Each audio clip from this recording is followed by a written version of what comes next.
함께 말씀 보겠습니다. 사도행전 19장 8절로 20절입니다. 우리 한번 내용을 생각하면서 한 절씩 교독하도록 하겠습니다. 사도행전 19장 8절부터 20절까지 제가 먼저 읽습니다. 바울이 회당에 들어가 석 달 동안 담대히 하나님 나라에 관하여 강론하며 권면하되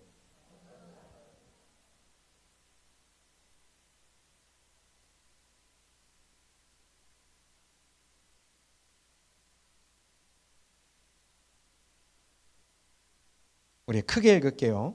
2해 동안 이같이 하니 이 아시아에 사는 자는 유대인이나 헬라인이나 다 주의 말씀을 듣더라.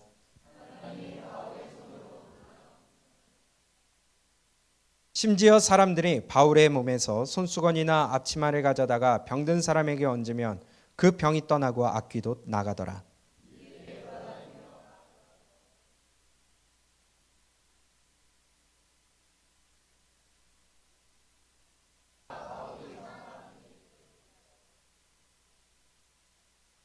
유대의 한 제사장 스게와의 7 아들도 이 일을 행하더니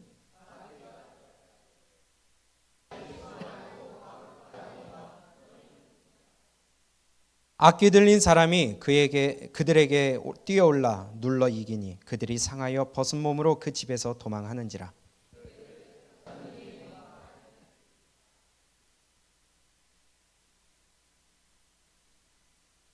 믿은 사람들이 많이 와서 자복하여 행한 일을 알리며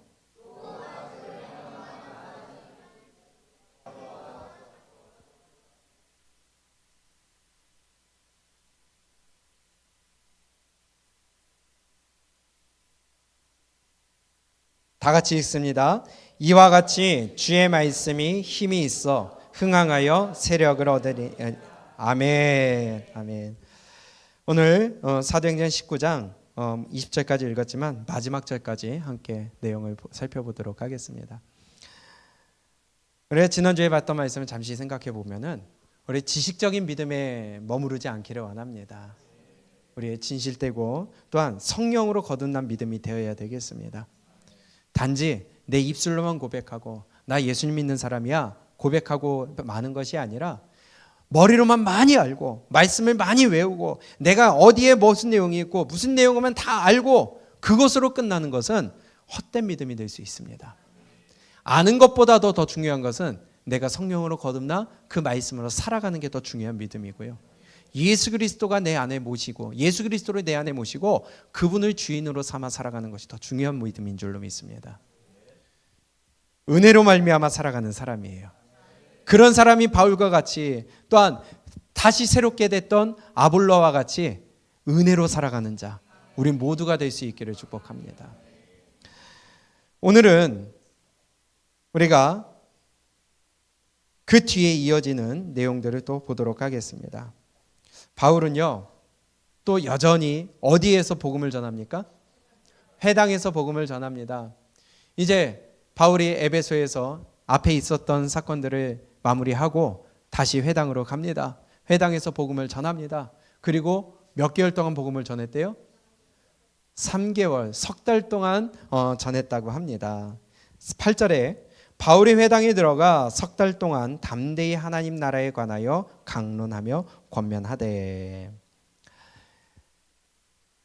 지금까지 바울이 복음을 전했던 내용들을 보게 되면은 예수님의 십자가를 전했고요. 예수님의 부활을 전했습니다. 근데 오늘은 보니까 뭘 전했대요? 하나님 나라에 관해서 전했다고 합니다. 같은 말입니다. 예수님의 십자가와 부활 그 결과가 뭐예요? 하나님 나라예요. 복음의 내용입니다. 우리가 온전히 여기에 우리의 입술이 녹아내려갈 수 있기를 원합니다. 우리의 믿음이 온전히 여기에 초점이 맞춰질 수 있기를 원합니다. 3개월 동안 전했어요. 하나님 나라에 대해서, 예수 그리스도에 대해서, 십자가에 대해서, 부활에 대해서 끊임없이 전했습니다. 그런데요, 항상 말씀을 듣는 자리에는 마귀가 틈을 타요. 방해를 해요. 회방을 해요. 못 듣게 만들어요. 그리고 마음이 삐뚤어지게 만들어요. 그래서 기분 나쁘게 만드는 거예요. 오늘도 이 자리에 마귀가 그 짓을 할 수 있다는 겁니다. 그냥 저 말이 듣기가 싫은 거예요. 복음 듣기가 싫은 거예요. 설교 들으면 자꾸 화가 나요. 말씀 듣는 자리에 왔지만 자꾸 기분이 나빠요. 물리치시기 바랍니다. 싸우시기 바랍니다. 그 말은 곧 내 영혼이 지금 마귀에게 놀아나고 있다. 근데 지금 에베소에서도 동일하게 그런 일들이 일어난다는 거예요. 마음이 삐뚤어진 사람이 이런 일을 해요. 9절에 보니까 어떤 사람들은 마음이 어땠어요? 굳어 어떻게 합니까? 순종하지 않고 무리 앞에서 이 돌을 비방하거늘. 마음이 굳었대요. 순종하지 않아요. 비방해요. 마음이 단단하게 굳잖아요. 그러면 말씀의 씨앗이 뿌려져 봐야 그 씨앗이 심어지지도 않고요. 뿌리를 내릴 수도 없고요. 열매는커녕 그 씨앗이 죽어 더 이상 다른 진행이 불가능하게 됩니다. 우리의 마음을 부드럽게 하시기를 축복합니다. 하나님의 말씀 받을 마음을 준비하시기 바랍니다. 괜히 기분이 나빠요. 괜히 듣기가 싫어요. 목사 얼굴 꼴도 보기 싫은 거예요. 말씀 듣기도 싫은 거예요. 목소리 듣기도 싫어요. 여러분 이런 일이 있기에 이러한 불쌍한 일이 없기를 축복합니다. 그건 저주나 마찬가지입니다. 마귀에게 다 빼앗긴 거예요. 마음이 굳어 순종하지 않고 이 돌을 비방했다. 여기에 마음이 굳었다는 것은 원어로 스크레리노라는 단어를 쓰는데요. 완악해졌다는 겁니다. 이 스크레리노라는 이 단어가 어디에서 똑같이 쓰이느냐? 히브리서에서 쓰이는데요. 읽어드릴게요. 잘 아시는 말씀입니다. 히브리서 3장 15절에 성경에 일렀을 때 오늘 너희가 그의 음성을 듣거든 경노하시게 하던 것 같이 너희 마음을 완고하게 하지 말라 하였으니. 여기서도 너희 마음을 완고하게 하지 말라 할 때에 스크레리노라는 단어가 쓰였어요. 뭘 들을 때요? 주의 말씀을 들을 때에 그의 음성을 듣거든. 오늘도 이 시간에 하나님의 말씀을 듣습니다. 그런데 우리의 마음이 스크레리노 굳어버리잖아요. 완악해지잖아요. 순종하지 않습니다. 방해합니다. 내 영혼도 방해하고요. 내 주변에 있는 사람들도 방해를 해요. 회방을 해요. 못 듣게 만들어요. 그 영혼을 죽이게 만들어요. 마음이 굳어요. 완고한 사람은 순종하지 않고 회방을 합니다. 비방을 합니다. 말씀을 못 듣게 합니다. 그런데요, 지금 이 에베소에 있는 그 유대인들이 이런 짓을 했다는 것입니다. 근데 사실은요, 이 유대인들이 어떤 일을 했었느냐? 지금 바울이 에베소에 있지만은 에베소에 처음 간 게 아니죠. 기억하세요? 2차 전도여행을 마치면서 돌아오는 길에 에베소에 잠깐 들렸었어요. 그리고 거기에 아굴라 브리스길라를 남겨놓고 안디옥으로 갔어요. 근데 그때 잠깐 들렸던 에베소에서 바울이 복음을 전했었거든요. 그때 그들의 반응을 보세요. 유대인들의 반응을 보세요. 18장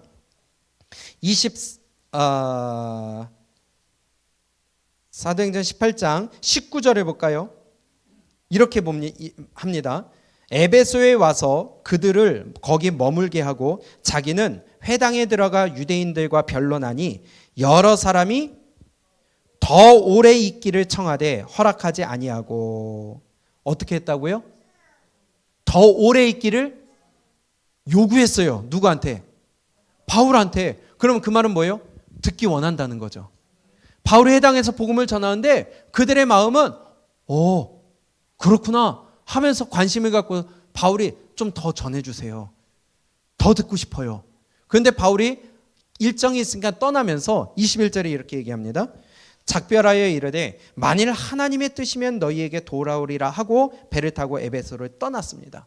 그리고 그 약속 때문에 다시 하나님의 인도하심을 받아 에베소에 와서 회당에서 다시 한번 복음을 전하는데 3개월 동안 전했는데 그들의 반응은 마음이 굳어버렸어요.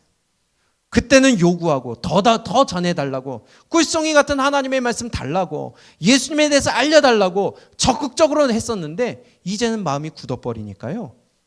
이제는 비방을 해요. 순종 안 해요. 못 듣게 해요. 우리의 마음이 그럴 수 있습니다. 어느 때는 막 더 달래요. 말씀 듣고 싶어요. 기도하고 싶어요. 주님 앞에 막 달려가고 싶어요. 그런데 마음이 굳어버리니까요, 주님 앞에 가기가 싫어요. 기도하기도 싫고요, 목사 꼴도 보기 싫고요, 설교 듣는 시간이 괴롭고요, 귀찮고요. 왜요? 마음이 굳어버린 거예요. 유대인들이 그런 거예요. 우리가 그러지 않기를 원합니다. 변화가 있는 것은 옳은 곳을 향해 변화가 있어야지, 옳지 않은 곳을 향해 변화가 있으면 그거는 저주나 마찬가지입니다. 어쨌든 그들의 모습은 이렇게 변했습니다. 그때는 더 달라고 해놓고서는 이제 와서 비방하고 회방을 해요. 자기 마음에 조금 맞으면은 웃고, 조금 안 맞으면은 얼굴 찡그리고. 이러한 믿음은요, 정말 우리 버릴 수 있기를 원합니다. 어쨌든 이 비방을 하는 데 있어서 바울이 결단을 내립니다. 바울의 선교의 전략이 살짝 바뀌어요. 이렇게 바뀝니다. 그 비방이 이렇게 대처를 해요. 우리 사도행전 19장 9절과 10절 한번 읽어보겠습니다. 시작. 어떤 사람들은 마음이 굳어 순종하지 않고 무리 앞에서 이 돌을 비방하거늘 바울이 그들을 떠나 제자들을 따로 세우고 두란노 서원에서 날마다 강론하니라. 2해 동안 이같이 하니 아시아에 사는 자는 유대인이나 헬라인이나 다 주의 말씀을 듣더라. 아멘. 여기에 바울의 전략이 살짝 바뀝니다. 먼저 그 비방하는 자들에 대해서 바울이 어떻게 했어요? 떠났어요. 그들과 함께하지 않았어요. 아유, 안 받으려면 말하라. 그리고 피합니다. 떠납니다. 함께하지 않습니다. 그리고 어떻게 합니까? 제자들을 따로 세웠어요. 말씀을 듣고자 하는 자들을 따로 세웠습니다. 어디서요? 두란노 서원에서. 얼마 동안요? 2해, 2년 동안 그들을 강론하고 권면하고 가르쳤어요. 이게 바울의 전략이 변화됐다는 겁니다. 두란노 서원이라는 것은 한마디로 강연장입니다. 학자들의 연구에 의하면 두란노라는 사람의 이름을 딴 강연장이라고 생각을 하면 될 것 같습니다. 영어 성경에는 렉처 홀이라고 돼 있어요. 강연장. 근데 그때 이 당시의 사람들은 오전 11시부터 4시까지 쉬는 시간이었대요. 그러다 보니까 이곳이 그만큼 하루를 일찍 시작했다고 합니다. 게을러서가 아니라. 그런데 그 시간 동안에는 이 두란노 서원이 비는 거예요. 그러니까 바울은요, 그 시간을 틈타서 그 자리에서 힘을 써 복음을 전한 겁니다. 그럼 바꿔서 볼까요? 딴 사람들은 그 시간에 쉬어요. 근데 그 쉬는 시간에 나는 여기 와서 뭘 들어요? 복음을 듣고 훈련을 받아요. 그럼 그 사람들의 열정이 얼마나 대단합니까? 이해가 되세요? 그러니 하나님이 사용하시는 자들이 되지 않겠어요? 2년 동안 그 일을 합니다. 그랬더니 일단 결과만 볼까요? 두란노 서원에서 2년 동안 가르쳤어요. 그들이 훈련을 받았어요. 그 열매가 아름답게 맺히는데요. 10절에 이렇게 기록해요. 시작. 2해 동안 이같이 하니 아시아에 사는 자는 유대인이나 헬라인이나 다 주의 말씀을 듣더라. 아멘.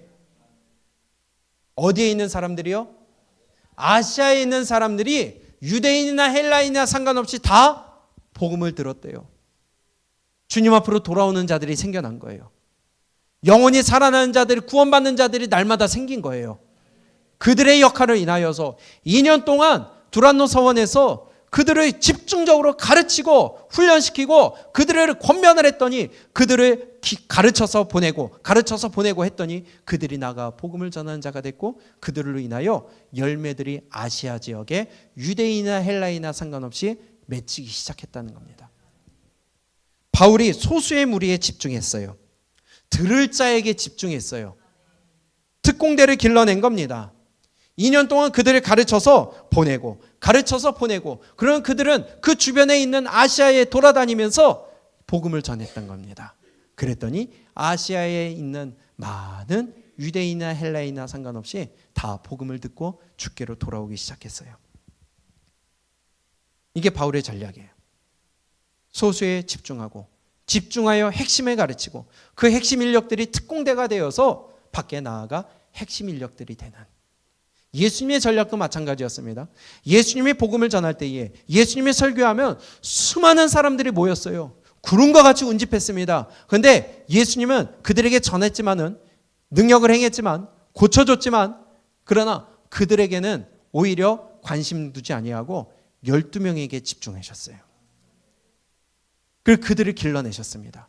그리고 특별히 12명 중에서도 또다시 3명에게 다시 더 집중하셨어요. 베드로, 야고보, 요한.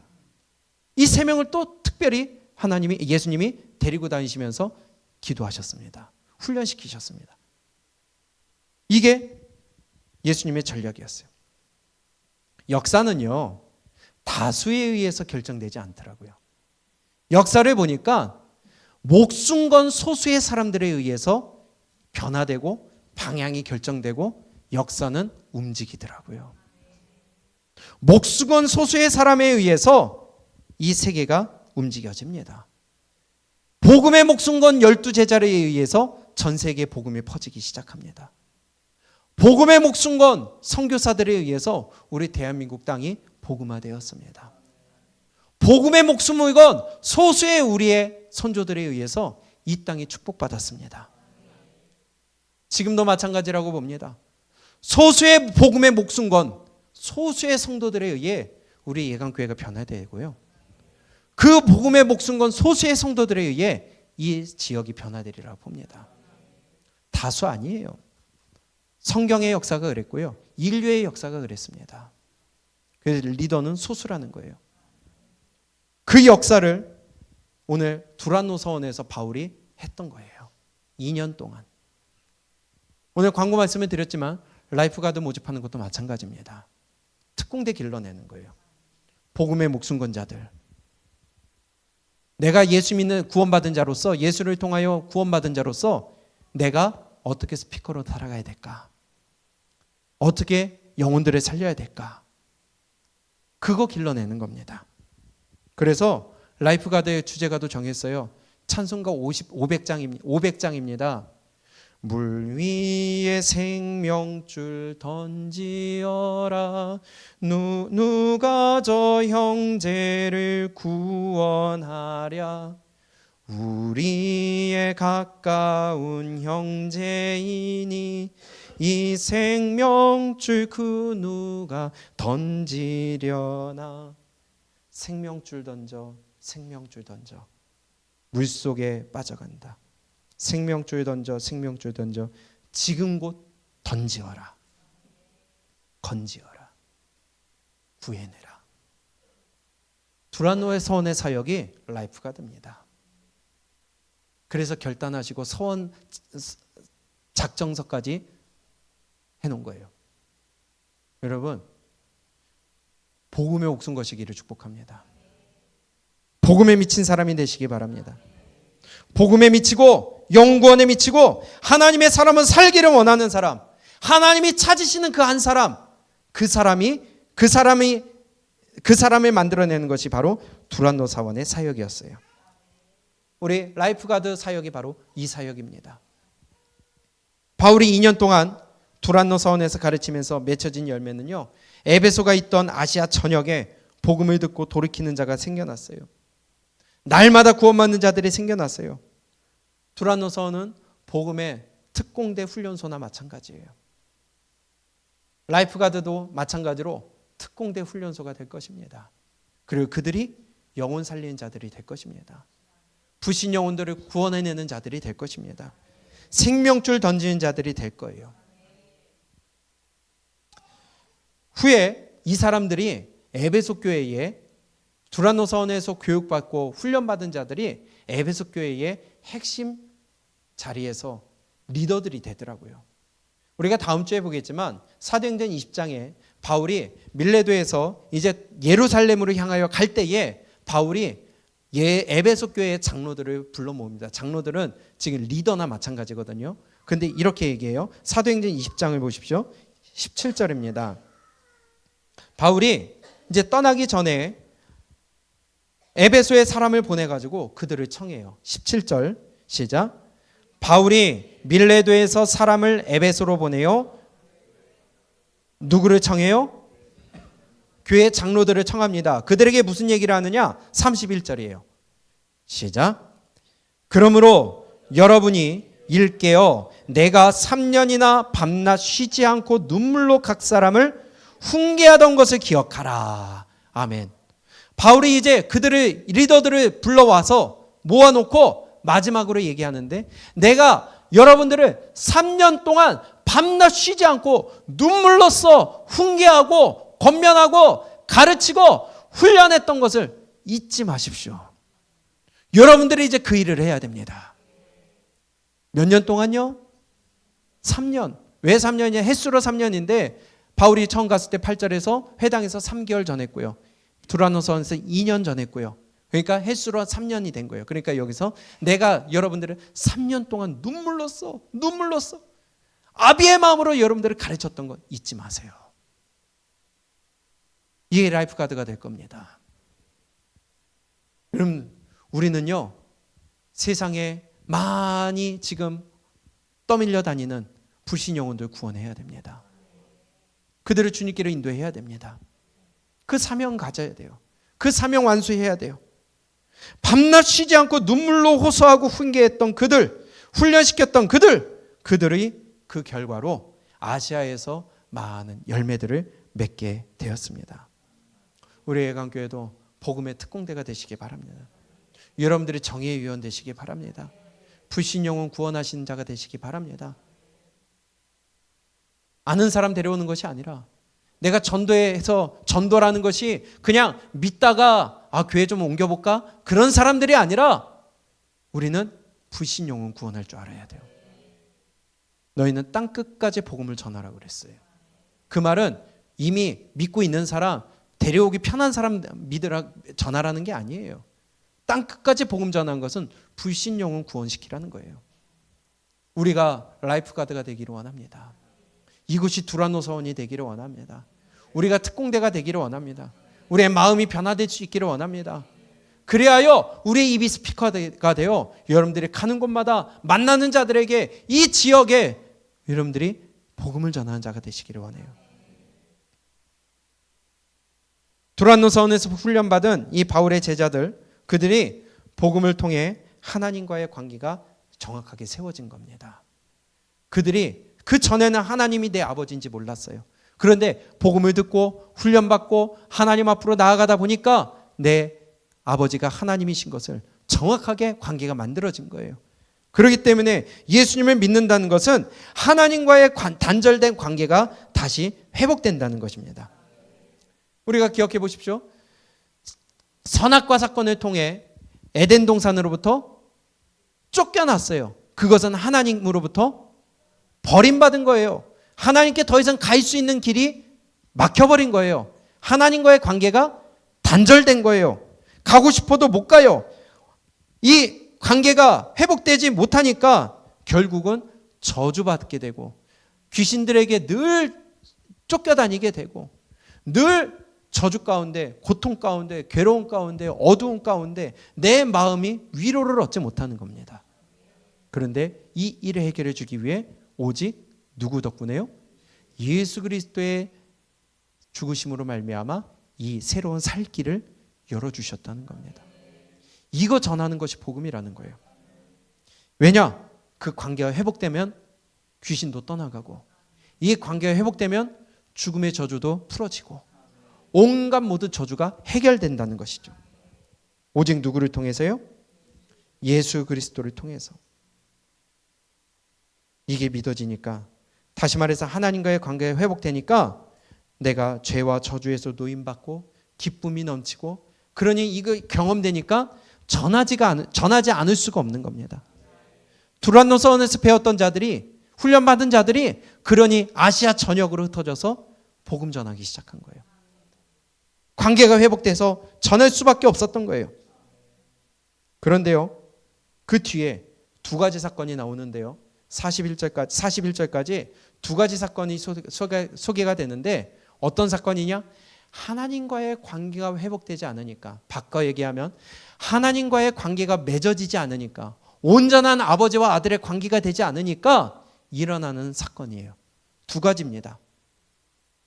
오늘 봐야 될 내용들은 많지만은 핵심적인 내용만 잠깐 보고 오늘 마치도록 할게요. 하나님과의 관계가 회복되면 두란노 사원에서 훈련받은 자들처럼 나가서 전할 수밖에 없어요. 핵심 특공대원이 될 수밖에 없어요. 그런데요, 믿는다고 하면서도 하나님과의 관계가 회복되지 않잖아요. 확실히 내 아버지가 되지 않잖아요. 그러면 어떤 일이 발생하느냐? 첫 번째로요, 흉내만 내는 신앙이 돼요. 뭐 한다고요? 흉내만 내요. 흉내내서 기도해요. 흉내내서 예배드려요. 흉내내서 내 아버지가 하나님이래요. 근데 관계는 회복되지 않았어요. 바꿔 얘기하면요, 귀신도 무시하는 사람이 됩니다. 흉내내니까. 오늘 무슨 사건이 있습니까? 바울을 통해서 하나님이 능력을 행하시는데요, 11절에 이렇게 기록해요. 하나님이 바울의 손으로 놀라운 능력을 행하게 하시니. 누가요? 바울의 능력이에요? 하나님의 능력입니다. 귀신이 떠나가는 것도, 병이 고침받는 것도, 내가 축복받는 것도 하나님의 능력이지 내 능력 아니에요. 하나님의 능력이지 바울의 능력 아니에요. 바울이 하나님과의 관계가 완벽하게 회복되고 그가 하나님과의 완벽한 관계가 세워지니까 하나님이 사용하시는 거예요. 통로로 사용하시는 거예요. 근데 사람들이 볼 때는 바울이 하는 걸로 하는 거예요. 하나님이 안 보여요. 그 뒤에 역사하시는 하나님의 능력이 안 보이는 거예요. 그러니 흉내냅니다. 하나님이 행하십니다. 하나님이 바울의 손으로 놀라운 능력을 행하게 하시니 심지어 사람들이 바울의 몸에서 손수건이나 앞치마를 가져다가 병든 사람에게 얹으면 그 병이 떠나가고 악기도 나가더라. 이런 걸 사람들이 본 거예요. 아, 저 사람이 열심히 저렇게 신앙생활하니까, 열심히 기도하니까, 열심히 예배드리니까, 열심히 하나님과의 관계가 맺어지니까, 열심히 뜨겁게 신앙생활하니까, 아, 저렇게 복받네, 기쁨이 있네, 마음의 평화가 있네, 아, 나도 열심히 해야 되겠다. 그런데요, 열심히 해봐야 하나님과의 관계가 회복되고 하나님과의 만남이 이루어지지 않으면 그건 흉내내는 믿음밖에 안 돼요. 하는 척하는 겁니다. 목적은 딴 데 있어요. 마음의 평안을 얻기 위해. 목적은 딴 데 있어요. 축복받아 보려고. 목적은 딴 데 있어요. 내가 이걸 통해 뭔가 좀 얻어내려고. 근데요, 가장 큰 축복이 뭐예요? 내 영혼이 살아야 돼. 하나님과의 관계가 회복돼야 돼. 아버지와 아들의 관계가 회복돼야 돼요. 근데 그게 먼저인데 그게 아니라, 아, 저 사람 저렇게 열심히 하니까 아, 저런 일이 일어나는구나. 고침 받는구나. 축복 받는구나. 자녀가 잘 되는구나. 이거에 관심이 있는 거예요. 아니요. 먼저는 하나님이 내 아버지가 되셔야 돼요. 바꿔 얘기하면 구원받아야 돼요. 구원받아야 돼요. 그렇지 않으면 흉내낼 뿐입니다. 종교 생활할 뿐입니다. 그 모습이 오늘 이렇게 기록됩니다. 많은 사람들이 바울을 통해 귀신이 떠나가고 병고침 낫는 걸 보니까 그 형태만 따라하는 거예요. 이렇게 해요. 13절에 이에 돌아다니며 마수라는 어떤 유대인들이, 우리 13절 읽어볼까요? 시작. 이에 돌아다니며 마수라는 어떤 유대인들이 시험 삼아 악기 들린 자들에게 주 예수의 이름을 불러 말하되 내가 바울이 전파하는 예수를 의지하여 너희에게 명하노라 하더라. 아멘. 따라하는 자들이 생기는 거예요. 근데 말할 때 어떻게 따라해요? 내가 바울이 전파하는 예수를 의지하여 명령한다. 누가 믿는 예수요? 바울이 믿는 예수. 여러분들의 신앙 고백은 나의 신앙 고백입니까? 내 아내나 남편의 신앙 고백입니까? 흉내만 내고 있다는 거예요. 와서 앉아있지만 그냥 흉내만 내는 거예요. 기도하면 응답받는다고 하니까 기도해 보는 거예요. 열심히 하면 축복받는다니까 예배 참석하고 기도에 참석하고 내가 또 열심히 봉사해보고 흉내 내보는 겁니다. 관계가 설정이 안 돼 있어요. 하나님이 내 아버지가 안 돼 있어요. 흉내만 내고 있어. 근데 열심히 하면 되는 줄 알아요. 아니요. 구원 먼저 받아야죠. 예수님을 먼저 믿어야죠. 그분이 내 아버지가 되셔야죠. 하나님이 책임져 주신다고 하니까 무언가 잘 되기 원하는 마음으로 그렇게 흉내만 내는 신앙을 합니다. 내가 믿는 예수님이 아니에요. 내 부모님이 믿는 예수고요. 내 아내가 믿는 예수고요. 내 남편이 믿는 예수고요. 내 자녀가 믿는 예수지 내가 믿는 예수가 아니에요. 흉내만 내고 있어요. 그러니 귀신이 뭐라고 합니까? 15절에 시작. 악귀가 대답하여 이르되 내가 예수도 알고 바울도 알거니와 너희는 누구냐? 귀신도 무시해요. 귀신도 안 알아줘요. 그런 믿음은. 너 뭐야? 너 누구야? 많은 사람들이 이렇게 흉내를 내는데 거기에 또 누가 해요? 스게와의 7 아들. 스게와가 어떤 사람이에요? 제사장이에요. 제사장의 아들이면 제사장 아니에요? 유대인들에 의하면. 그런데요, 바꿔 얘기하면은 지금으로 보면 뭐라고 그럴까요? 우리 PK들, 목회자 자녀들 마찬가지예요. 제 모습이 그랬고요. 흉내내는 모습이었고요. 믿음이었고요. PK를 목회자 자녀, 패스터즈 키즈, 또 선교사 자녀들은 MK라고 합니다. 미셔너리 키즈. 이렇게 우리가 불러요. 그런데 어쨌든 간에 지금 아버지가 제사장인데 바울이 믿는 예수를 힘입어서 전해보는 겁니다. 내 아버지가 믿는 예수, 내 아내, 내 남편이 믿는 예수, 내 자녀가 믿는 예수. 근데 그거 소용없다요. 내가 믿는 예수가 되어야지. 하나님과의 만남이 먼저지. 그러니 귀신이 무시할 만도 하죠. 바울은 아는데, 예수도 아는데 넌 누구냐? 넌 누구냐? 맨날 흉내만 내고 있으니까 귀신도 무시해요. 넌 누구냐? 예수님도 몰라줘요. 그렇다고 예수님이라도 알아줍니까? 그런 신앙이라서 예수님 앞에 섰다고 쳐요. 마태복음 7장에 내가 너를 도무지 알지 못하니 나를 떠나가라. 예수님도 몰라줘요. 귀신도 무시해요. 얼마나 불쌍하고 저주받은 인생입니까? 왜요?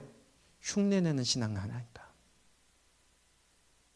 귀신도 무시하는 신앙이니까. 하나님과의 관계가 만들어지지 않으면은 이렇게 흉내내는 신앙만 갖고 있습니다. 나의 믿음은 지금은 어떨까요? 내가 아버지라고 부르지만, 예배는 드리지만, 기도는 하지만, 열심히 신앙생활 한다고 하지만 그 목적이 뭔가 얻어내기 위해서? 이렇게 하면 내 마음이 좀 평안하니까? 이렇게 하면 내가 조금 뭔가 축복받을 것 같으니까? 아니요. 하나님과의 관계가 먼저 만들어지지 않으면 흉내내는 신앙밖에 될 수가 없습니다. 헛수고를 하는 거예요. 한마디로. 헛짓거리라는 겁니다. 그래서 잠언 8장 17절에 뭐라고 그럽니까? 너희가 하나님을, 나를 간절히 찾는 자를 내가 만나주겠다고 합니다. 내가 지금까지 잘못했구나. 내가 흉내만 냈구나. 그러면은 그 열심으로 이제는 하나님 찾아야죠. 하나님 나 만나주세요. 귀신에게 채이고 예수님의 인정도 못 받고 하나님 안 되겠습니다.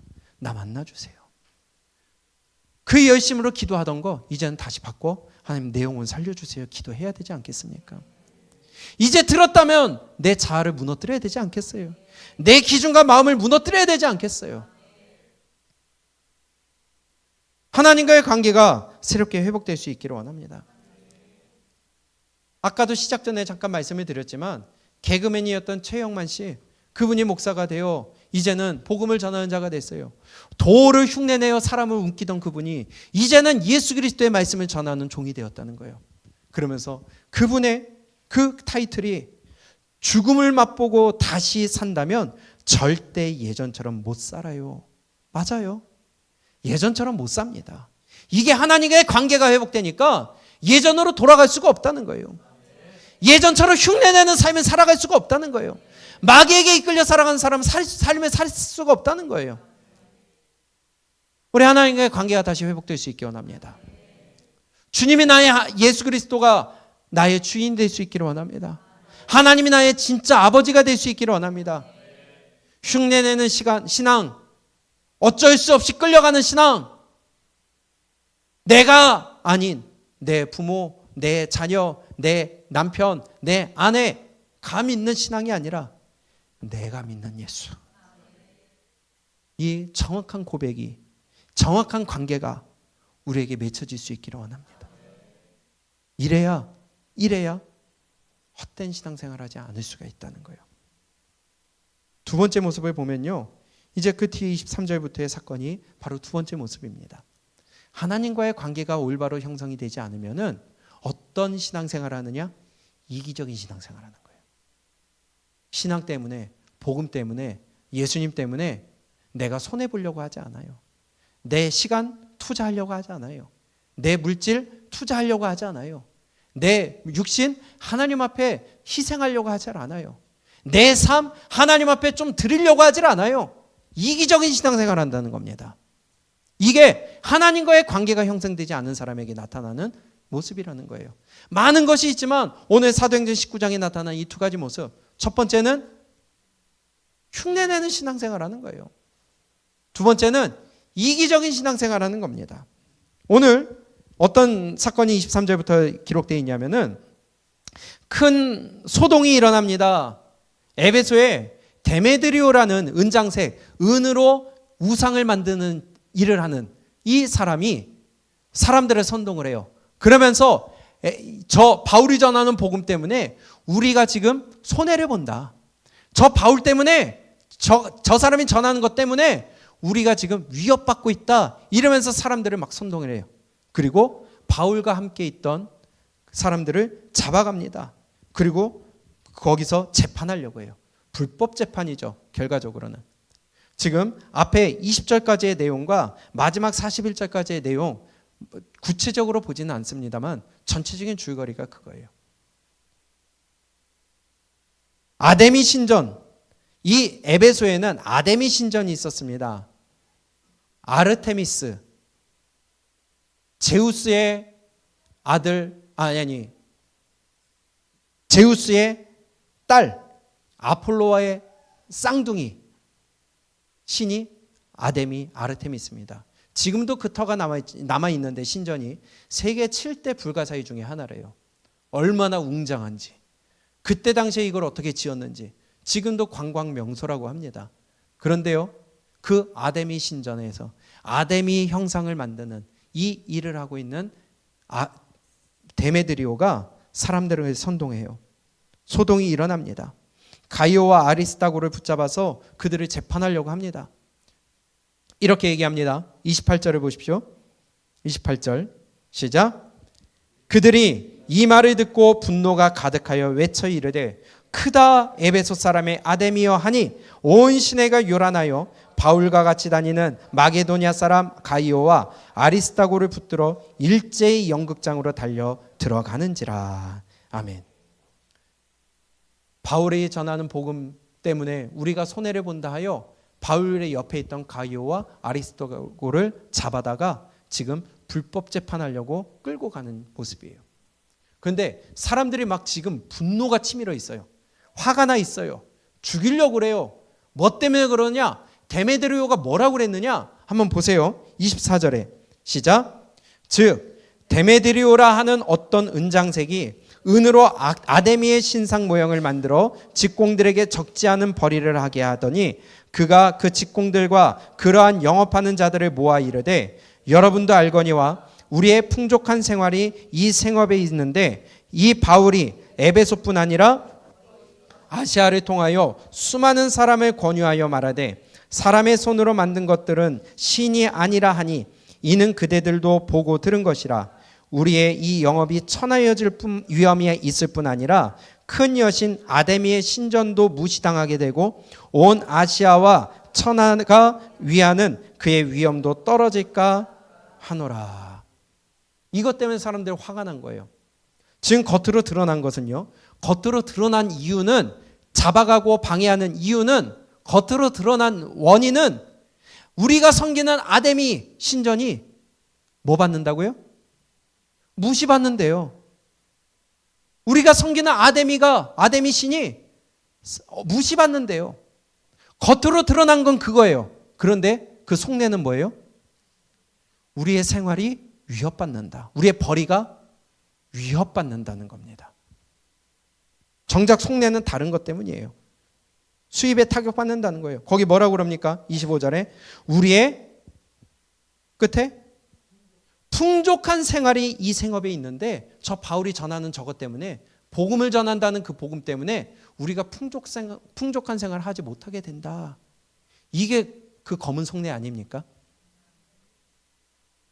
겉으로는요, 많은 사람들이 그런 얘기를 해요. 정작 속내는 다른 걸 품고 있으면서 이것이 우리의 모습이라는 겁니다. 신앙생활하면서 이러한 모습을 할 때가 너무나도 많이 있어요. 신앙생활을 한다고 하지만은 복음을 위해서 시간 들이기 싫은 거예요. 겉으로는 바쁘다고 하지만, 겉으로는 여러 가지 일이 있다고 하지만은 정작 나를 하나님께 드리기 싫은 거예요. 내 풍족한 생활, 그거 포기하기 싫은 거예요. 내 여유를 누리고 싶은데 교회 나오라고 하는 거 듣기 싫은 거예요. 믿음은 들음에서 나고, 들음은 뭐예요? 예수 그리스도의 말씀이에요. 말씀을 들어야 믿음이 자라는 거예요. 그런데 공부하기 싫은 거예요. 성경 읽기 싫은 거예요. 기도하기 싫은 거예요. 하나님 앞에 내 시간 드리기 싫은 거예요. 겉으로는 바빠요. 겉으로는 여러 가지 상황과 환경이 있어요. 어려워요. 좋아요. 그러나 그 속내는요, 지금 다른 데 있는 겁니다. 하나님과의 관계가 만들어지지 않으면 이런 짓을 우리가 할 수 있다는 거예요. 쉬는 게 좋지. 내 거 투자하기 싫어요. 굳이 성경 공부해야 돼요? 굳이 기도해야 돼요? 굳이 평일날 나와야 됩니까? 굳이 내가 하나님께 내 것을 드려야 돼요? 쉬는 게 좋은 거예요. TV 보고 누워서 있는 게 나은 거예요. 내 여가 누리는 게 더 좋아요. 놀러 가는 게 좋아요. 그런 것들에 시간 투자하기 싫은 거예요. 나를 위해서는 투자하고, 나를 위해서는 즐길 수 있지만, 신앙을 위해서는, 믿음을 위해서는 바빠요. 겉으로 드러나는 이유는 그걸지 몰라도 속내는 복음을 위해, 신앙을 위해 내가 희생하기 싫어요. 내 것 떼드리기가 싫어요. 왜요? 나는 하나님과 관계가 없으니까. 내가 놀러 가고 여행 간 데는 일부러 시간도 드리고요, 비용도 드립니다. 그런데요, 공부하고 교회 나가고 신앙생활을 위해서는 놀러 갈 시간이 있어도 하나님 앞에 드릴 시간은 없어요. 놀러 갈 돈은 있어도 하나님 앞에 드릴 건 없는 거예요. 겉으로 드러나는 이유는 있을지 몰라도 속내는 다른 겁니다. 왜? 하나님과 관계가 없으니까. 봉사하기도 싫고 뭐 시키지 말라는 거예요. 신경 쓰고 싶지 않다는 거예요. 교회 일에. 내 돈도 딱 이만큼만 낼 수 있지 그 이상 그런 얘기 하지 말라는 거예요. 왜요? 나는 하나님과 관계가 없으니까. 그냥 어느 정도껏 하고 싶지 그 이상 요구하지 말라고 하는 겁니다. 내가 할 수 있는 건 여기까지라는 거예요. 이 선 넘어서 나한테 얘기하지 말라는 거예요. 근데 목사가 어찌 그럽니까? 옳은 거 가르쳐야죠. 외쳐야죠. 그 이상을 요구하는 것은 내 풍족한 생활을 위협하는 것이라고 생각하는 겁니다. 겉으로는 바쁘다, 어떻다, 어떤 일들이 있다 하지만 실상은요, 복음을 위해 힘쓰고 싶지 않은 것이에요. 주의 몸된 교회를 위해 하는 게 싫고요, 귀찮고요, 신경 쓰고 싶지 않고요, 내 거 드리기 싫고요, 동참하고 싶지도 않고요. 왜? 나는 관계가 없으니까. 만약에 집안 행사가 있다고 쳐요. 우리 안 가면 안 되잖아요. 그런데요, 하나님의 일에 있어서는, 내 영혼을 위해서는 달라요. 왜요? 관계가 없으니까. 내 일이 아니니까. 나와 상관이 없으니까. 오로지 나의 안위와 마음의 평안만 얻으면 되는 것이지 편안하게 신앙생활하고 싶은 겁니다. 왜? 하나님과 관계가 없으니까. 이기적인 신앙생활하는 겁니다. 헌신하기 싫은 거예요. 희생하기 싫은 거예요. 내 영역 침범받기 싫은 거예요. 그런데 예수님 그리스도는 나를 위해 물과 피를 다 쏟으셨는데 그건 관계가 있는 게 아니죠. 더 웃긴 건 뭔지 아세요? 19장 28절부터 읽어봅니다. 사람들이 여기에 선동당하거든요. 동조하거든요. 보세요. 28절 시작. 그들이 이 말을 듣고 분노가 가득하여 외쳐 이르되 크다 에베소 사람의 아데미여 하니 온 시내가 요란하여 바울과 같이 다니는 마게도냐 사람 가이오와 아리스다고를 붙들어 일제히 연극장으로 달려 들어가는지라. 바울이 백성 가운데로 들어가고자 하나 제자들이 말리고 또 아시아 관리 중에 바울의 친구된 어떤 이들이 그에게 통제하여 연극장에 들어가지 말라 권하더라. 사람들이 외쳐 어떤 이는 이런 말을 어떤 이는 저런 말을 하니 모인 무리가 분란하여 태반이나 어찌하여 모였는지 알지 못하더라. 아멘. 수많은 사람들이 데메드리오의 말에 분이 일어나가지고 가이오와 아리스다고를 끌고 왔는데 같이 동조를 해요. 묻지도 따지지도 않아요. 왜 그러냐고 물어보지도 않아요. 사람들이 우하고 막 가니까는 같이 동조하고 따라가는 거예요. 편하게 신앙생활하자. 우리 굳이 그렇게까지 해야 되냐? 그렇지. 우리 이렇게 니네 교회는 그런 거냐? 우리는 그렇게 하지 않는데. 아 그래? 거기에 동조하는 거예요. 편하게 신앙생활하는데 동조하는 거예요. 따라가요. 우르르 따라가요. 같이 동조하는데 정작 마지막 32절에 보니까 태반이나 모인 사람들이 태반이나 어찌하여 모였는지를 몰라요. 이 바보 같은 짓 아닙니까? 사람들이 막 가니까 우르르 가서 막 소리 질렀는데 내가 왜 여기서 이러고 있지? 몰라요. 더 웃긴 거 보세요. 33절입니다. 시작.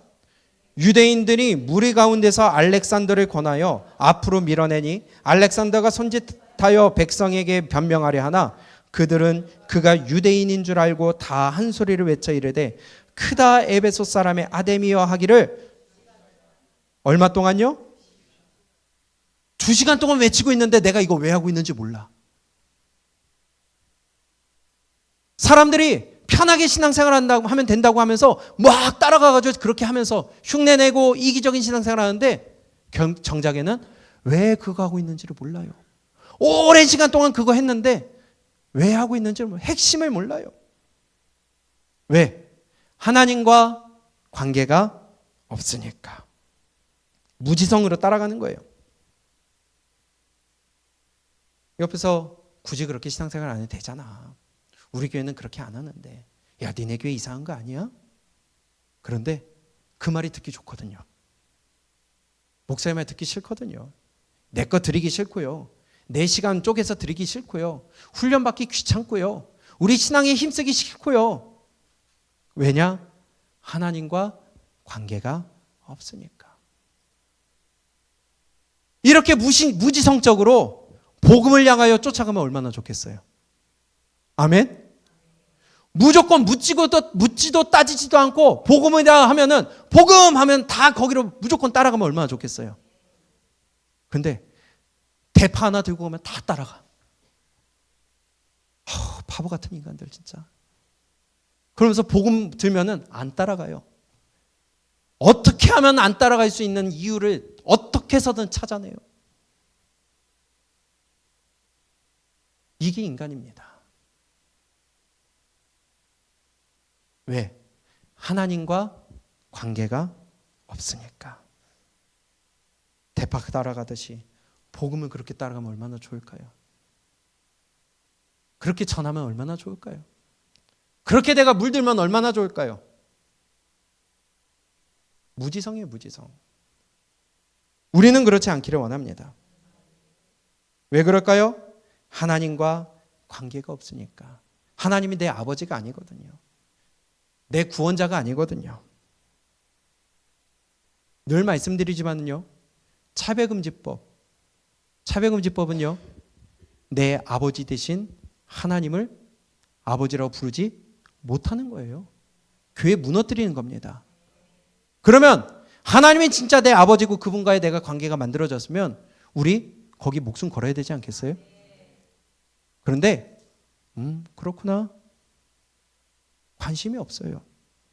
성경이 위협받고 내 아버지의 말씀을 도리어 잘못됐다고 하는 법을 만드는데 관계가 없어요. 마음이 쏠리질 않아요. 왜? 하나님은 내 아버지가 아니니까. 다른 사람의 아버지지 내 아버지가 아니거든요. 이번 주에 어버이날이 있습니다. 다음 주는 또 어버이 주일입니다. 어버이날이 되고 이런 일이 되면, 이런 날이 오면은 아무리 못된 놈이라고 하더라도 부모님 생각은 하지 않겠어요? 하다못해 선물이라도 준비하지 못한다면은 밥이라도 같이 먹으려고 하지 않을까요? 정말 멀리 있고 사정이 있다면은 전화라도 해야 되지 않겠어요? 왜? 내 부모님이니까. 나랑 관계가 있으니까. 맞아요? 그런데요, 그거조차 안 한다는 것은 쌩 깐다는 거 아니겠습니까? 관계가 없다는 얘기 아니겠어요? 부모에 어찌 되든 나는 상관없다는 거 아니겠어요? 어버이날 내 아버지가 생각이 안 나고 옆집 아버지가 생각이 나면, 옆집 아저씨가 생각이 나면 큰일 나는 거 아니에요? 하나님이 생각이 나고 그분의 관계가 만들어져야 되는데 도리어 다른 게 더 좋은 거예요. 세상이 좋고요. 그분한테 드리는 것보다 어버이날 아버지께 정말 안 되면은 계좌라도 싸드리잖아요. 그렇죠? 근데 하나님을 위해서는요, 안 해요. 왜? 내 아버지가 아니니까. 아니에요. 하나님과 관계가 있으면 생각날 수밖에 없지 않을까요? 한 주간을 살아가며 그분과의 관계가 맺어져 그분이 진짜 내 아버지인 줄 내가 믿는다면 그분을 위해 내가 살아가려고 힘쓰지 않겠어요? 하다못해요, 옆집 아저씨가, 아니 옆 이웃이 옆에 살면은 다니면서 만났을 때에 인사라도 하고 아는 척이라도 하고 음식이라도 나누는데 내 아버지인데도 불구하고 옆에 있는지 없는지, 그분을 위해 내가 뭘 하는지, 아니면 그분의 마음을 내가 스크래치를 내는지 전혀 관심이 없어요. 오로지 나밖에 없어요. 이기적인 신앙 가는 겁니다. 그러다 때가 되니까 오는 거예요. 하나님과의 관계가 맺어지지 않으면 첫 번째, 흉내내는 신앙생활합니다. 두 번째, 이기적인 신앙생활하면서 주를 위해 내 것을 드리려고 하질 않습니다. 손해보려고 하질 않아요. 입으로는 하나님을 아버지라고 하지만 내 아버지에 대해서 전혀 관심이 없어요. 우리 한번 돌아봤으면 좋겠습니다. 이게 오늘 우리에게 주시는 말씀이에요. 에베소에서, 두란노 서원에서 바울이 2년 동안 제자들을 따로 세워 그들을 권면하고 가르치면서 그들이 배워서 나가 그대로 살고 전함으로 말미암아 아시아의 많은 자들이 하나님 앞으로 돌아왔다고 합니다. 하나님과의 관계가 세워지니까. 그러나 하나님과의 관계가 세워지지 않으면 흉내내는 신앙생활하다 끝나고요, 이기적인 신앙생활하다 끝나고요, 하나님을 내 아버지라 부를지 몰라도 전혀 아버지 마음은 고려하지 않고요, 나만을 위하여 살아가다가 그냥 허무하게 끝날 뿐입니다. 우리 두란노 서원에서 훈련받았던 바울의 따로 세웠던 제자들과 같이 그 믿음, 하나님과의 관계가 바로 세워지는 믿음이 저와 여러분들 됐으면 좋겠습니다. 오늘 다시 한번 사도행전 19장 8절로 10절까지 우리 함께 읽고 마치겠습니다. 이러한 믿음이 되기를 원해요. 8절 시작. 바울이 회당에 들어가 석 달 동안 담대히 하나님 나라에 관하여 강론하며 권면하되 어떤 사람들은 마음이 굳어 순종하지 않고 무리 앞에서 이 돌을 비방하거늘 바울이 그들을 떠나 제자들을 따로 세우고 두란노 서원에서 날마다 강론하니라. 2해 동안 이같이 하니 아시아에 사는 자는 유대인이나 헬라인이나 다 주의 말씀을 듣더라. 아멘. 오늘 말씀을 잘 새기면서 하나님과의 관계를 다시 한번 점검하고 든든하게 세워나가는 이번 한 주가 됐으면 좋겠습니다. 주님의 사랑이 나를 이끌어가야지 내가 뭔가 하나님과 하려면은 그게 내 의가 되는 거예요. 그러다가 안 되네 하고 꼬꾸라져요. 주의 사랑이 나를 이끌어갈 수 있기를 원합니다. 그 어떤 것도 그 사랑을 끊을 수 없다고 그랬어요. 우리가 그 사랑에 잠겨 그 사랑에 쩔어지고 그 사랑을 전함으로 말미암아 하나님과 함께 예수 그리스도와 함께 우리 남은 생에 끊이지 아니하고 풀어지지 아니하고 든든하게 묶여있는 하나님과 나 사이의 관계가 될 수 있기를 원합니다.